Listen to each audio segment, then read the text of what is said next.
Hello friends, today we are going to discuss the working of lead acid battery. Battery, it is an electrochemical power source which convert chemical energy into electrical energy. Now batteries, they are basically classified into two types, primary batteries and secondary batteries. Primary batteries are non-rechargeable, for example zinc chlorine cell or alkaline manganese cell, and secondary batteries are rechargeable. Examples of secondary batteries are lead acid, nickel cadmium, nickel ion batteries. So this lead acid battery, it is a secondary battery, means it is a rechargeable battery. Now which are the parts for this lead acid battery? So it has two plates, positive plate and negative plate. Positive plate, it is called as anode, and material used for positive plate, it is lead peroxide, that is PbO2. And negative plate, it is called as cathode, and material used for lead for negative plate, it is sponge lead, that is Pp.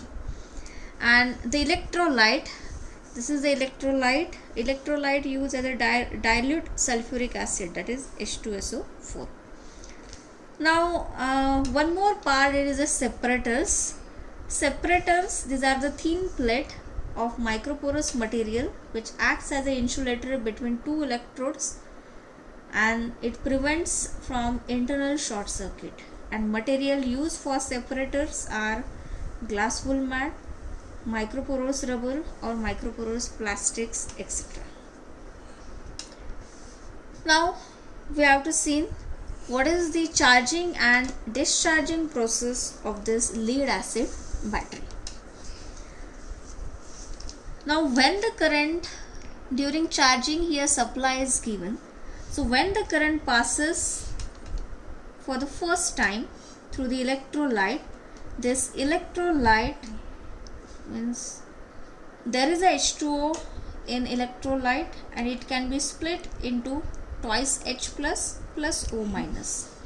Now positive hydrogen ion get attracted towards the cathode, and negative oxygen ion get attracted towards the anode. So this oxygen combines with this Pb and forms lead peroxide, because of which the color of anode, it makes dark brown. So during discharging, this PbO2 is a positive plate and Pb, it is a negative plate. So when the cell completely discharged, means it sends the current this through load. This is the discharging. During discharging, load is connected, so it sends the current from anode to this cathode. So H2SO4 gets splits into positive H2 and negative SO4. So as the current flows from cathode to anode, this H2 ions move towards the anode and SO4 ions move towards the cathode. So there is a chemical reaction. So at anode, PbO2 plus H2 plus H2SO4, which gives PbSO4 plus twice H2O, and at cathode, this SO4 combines with this so it is Pb plus SO4, it is PbSO4. So during discharging process, both the electrodes made PbSO4. Now what happened in case of charging process? Now in case of charging, when the cell is recharged, this H2 ion move towards the cathode and SO4 ions move towards the anode. So these are the chemical reactions that takes place. So at anode, it is PbSO4 plus twice H2O plus SO4 is equal to PbO2 plus twice H2SO4, and at cathode, PbSO4 plus H2 is equal to Pb plus H2SO4. Now this charging and discharging can be represented as a single reversible reaction, like PbO2 plus twice H2SO4 plus Pb discharging and charging, it comes PbSO4 plus twice H2O plus Pb. So this is about charging and discharging process of lead acid battery. So on after charging process, at anode we are get lead peroxide, that is PbO2, and at cathode we are getting Pb, and this H2SO4 it is newly created. So these are the maintenance of lead acid battery.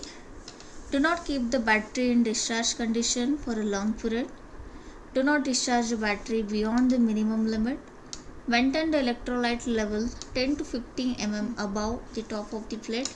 Do not add H2SO4. You can add distilled water if level falls. Acid and sulfation should be removed with the water and moist cloth or baking soda. And battery terminal should be clean. Apply Vaseline or petroleum jelly. This is about maintenance of lead acid battery. Now, which are the applications of lead acid battery? This lead acid battery, it is used in central station, acts as a supply for a whole load when the load is high. Also, it can be used in a central station for both industrial and domestic use. Now it can be used power source for industrial and mining batteries, locomotives, for road vehicle like cars and trucks. Now it can be used in marine application. Also it can be used as power source for submarine when submerged, and can be used, also it can be used petrol cars for starting and ignition. Thank you.